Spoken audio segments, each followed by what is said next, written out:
Hi mga side hustle, nandito na naman tayo sa panibagong araw ng buhay ko. Habang nagbabantay kami ng tindahan ng mama ko, ay gumagawa na kami ng pin cushion o mas kilala sa kamatis na tusukan ng karayom. Sa paggawa ng pin cushion ay hindi ganun kadali. Ang sa may kita nyo dito, ang ginagawa ni mama ay nilalagyan niya na ng palaman, itong mga tela, at ako naman ay tinatali ko na ito at para magmukhang kamatis. And kung may kita nyo dito, tinatali ko na para magmukha naman siyang kamatis, di ba? Mamaya, ang susunod na step dyan ay ito na. Ayan, lalagyan na natin ang ulo o yung parang pinakapuno niya. Para mas mukha naman maging kamatis, di ba?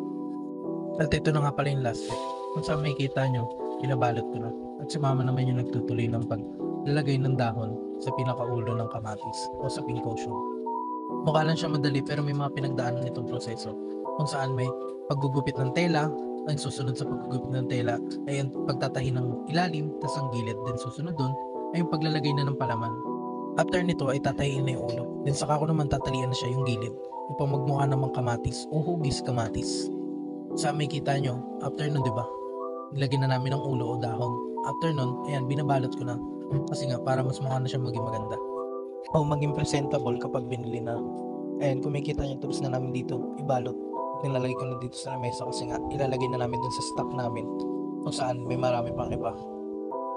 Ito na nga pala yung stock namin. Dito ko pala ilalagay yung mga natapos namin ngayong araw na to. Kung saan may kita nyo. Ayan, marami naman na yan. Pero kailangan na namin muna ipunin at bilangin. Sa total na nagawa namin dyan ay 51 dozen or 51 pop.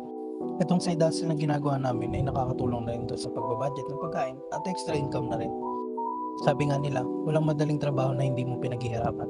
Kaya kung magkakaroon ka nito, ay ingatan mo at pagbutihin mo pa.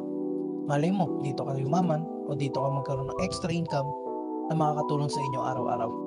Hanggang dito na lang po muna ang aking video ipapakita sa inyo. Sa mga susunod na video, ipapakita ko naman sa inyo ang mga proseso kung paano ito nabubuo o yung step by step. Salamat!